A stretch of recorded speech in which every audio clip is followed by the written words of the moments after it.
Continuando a nossa quinta semana, eu queria falar um pouco com as solteiras. Você pode ser solteira para a glória de Deus. Para a gente conversar sobre solteirice, eu queria que a gente abrisse as nossas Bíblias em 1 Coríntios 7. Este é o conteúdo mais longo que o apóstolo Paulo tem a respeito de casamento e do propósito do casamento para aqueles que estão dentro do reino de Deus. E de alguma forma, esse é um dos capítulos menos utilizados em livros sobre casamento. Geralmente, quando a gente lê algo sobre esse tema, as pessoas citam outros textos, né, como Efésios 5.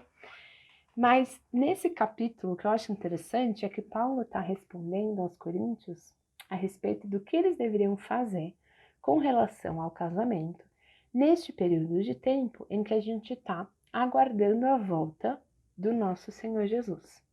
E estamos em missão de anúncio do seu reinado.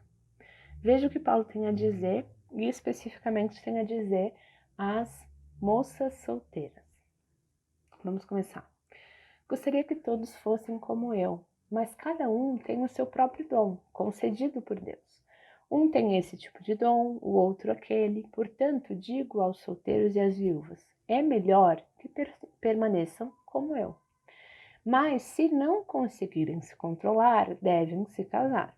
É melhor se casar que derem desejo. Cada um continue a viver na situação em que o Senhor o colocou, e cada um permaneça como estava quando Deus o chamou. Esta é a minha regra para todas as igrejas. Sim, cada um deve permanecer como estava quando Deus o chamou. Você foi chamado sendo escravo? Não deixe que isso o preocupe. Mas se tiver a oportunidade de ficar livre, aproveite-a. E se você era escravo quando o Senhor o chamou, agora é livre no Senhor. E se você era livre quando o Senhor o chamou, agora é escravo de Cristo. Vocês foram comprados por alto preço, portanto, não se deixem escravizar pelo mundo. Cada um de vocês, irmãos, devem permanecer como estava quando Deus o chamou. Quanto à pergunta sobre as moças que ainda não se casaram, não tenho para elas um mandamento do Senhor. Em sua misericórdia, porém, o Senhor me deu sabedoria confiável e eu a compartilharei com vocês. Tendo em vista as dificuldades do nosso tempo, creio que é melhor que permaneçam como estão. Se você já tem esposa, não procure se separar. Se não tem esposa, não procure se casar. Se, contudo, vier a se casar, não é pecado. E se uma moça se casar, também não é pecado.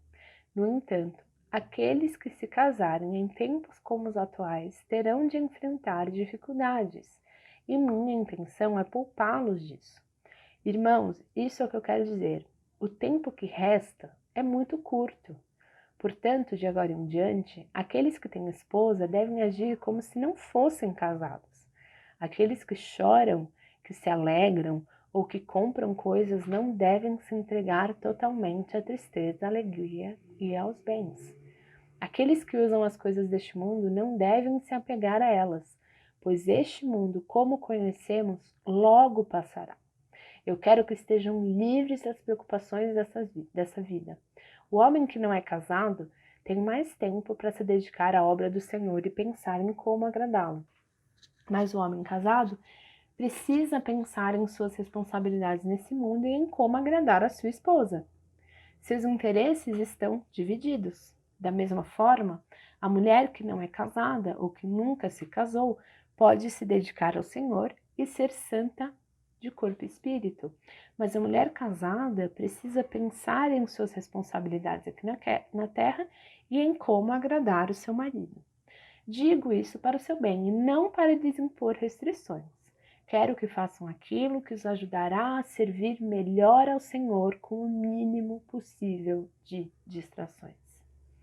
Se, contudo, um homem acredita que está tratando a sua noiva de forma inapropriada e que seus impulsos vão além de suas forças, que se case com ela, como é desejo dele, não é pecado. Mas se tiver assumido um compromisso firme e não houver urgência, e ele for capaz de controlar a sua paixão, faz bem em não se casar.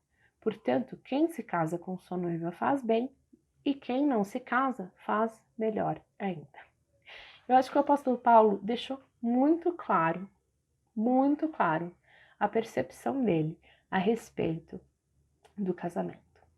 Por que que ele se posiciona dessa maneira? Porque para ele o tempo é curto. Ele vivia tendo a perspectiva do retorno de Jesus a qualquer momento.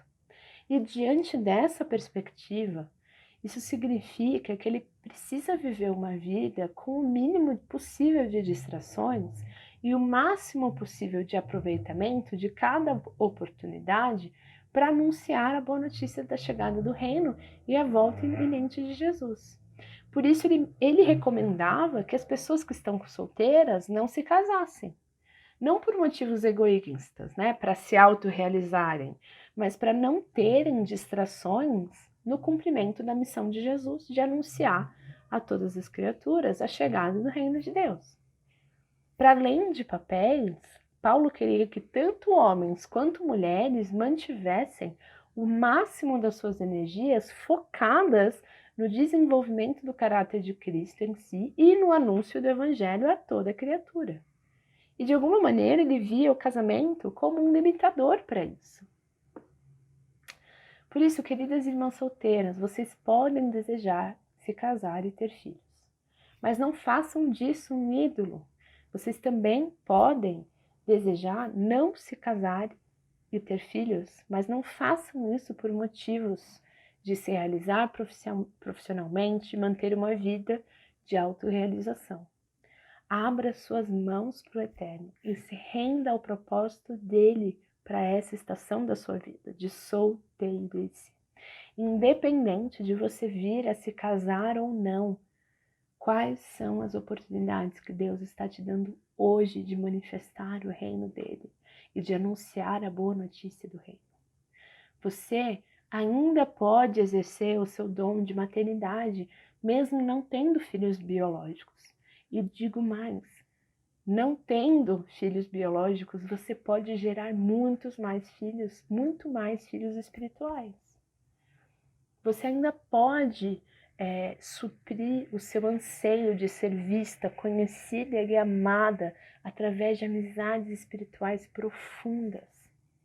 Gaste a sua energia nisso, não na idealização do seu futuro, no quando eu me casar, quando eu tiver filhos, porque o casamento e os filhos não são um fim em si mesmo, eles são um meio. E eles são um dom dado a algumas pessoas e algumas não vão receber esse dom. E tá tudo bem, isso não significa que é uma vida menos abençoada por conta disso. Na verdade, na visão do apóstolo Paulo, é uma vida mais abençoada, uma vida mais aberta para a expansão do reino de Deus na sua vida. Cristo está voltando, o fim está próximo. O tempo de agora é um tempo de missão, não de satisfação. O propósito de Deus para a tua vida não é que você se case e que você tenha filhos. Essa não é a finalidade para a qual Ele deseja que você viva. Pode ser que Ele te presenteie com esses papéis e é uma maravilha, é uma delícia ser mãe e ser casada, mas eles não são a finalidade da nossa existência como mulheres e como mulheres bíblicas no reino de Deus. O casamento e a maternidade são meios de ter Cristo formado em você e de anunciar o reino de Deus. Mas não são os únicos meios. Mesmo que você ainda não seja casada, você já é completa. A sua identidade já está afirmada nos únicos papéis que você precisa para ser inteira, que é filha amada do Pai, parte do corpo de Cristo e embaixadora do reino.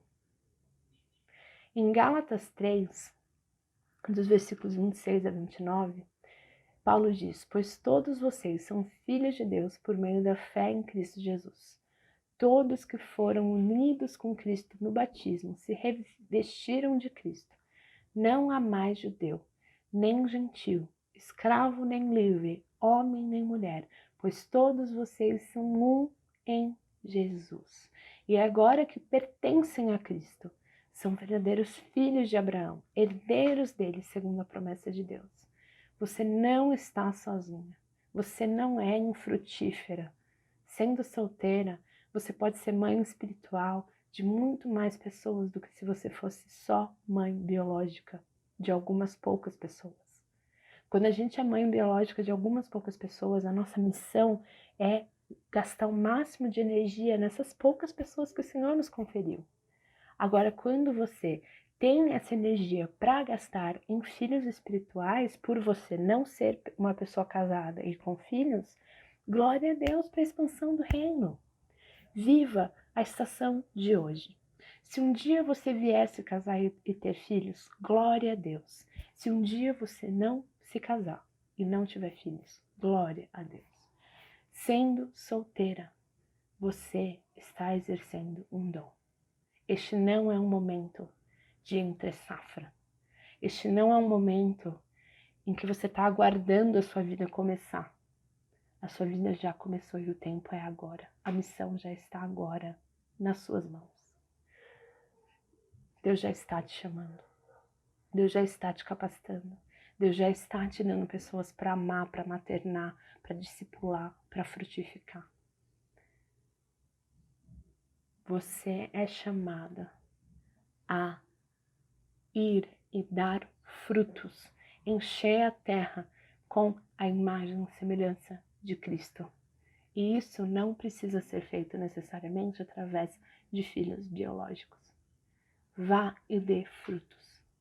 Viva a plenitude do tempo da sua solteirice. Você pode desenvolver todos aqueles atributos da mulher virtuosa que a gente viu, através do teu temor hoje ao Senhor e através do teu relacionamento hoje com o Espírito Santo de Jesus. Que Deus te abençoe, que você use o máximo do seu tempo para a glória de Deus, nessa estação da vida que você está. No próximo vídeo eu vou conversar um pouco mais com as casadas.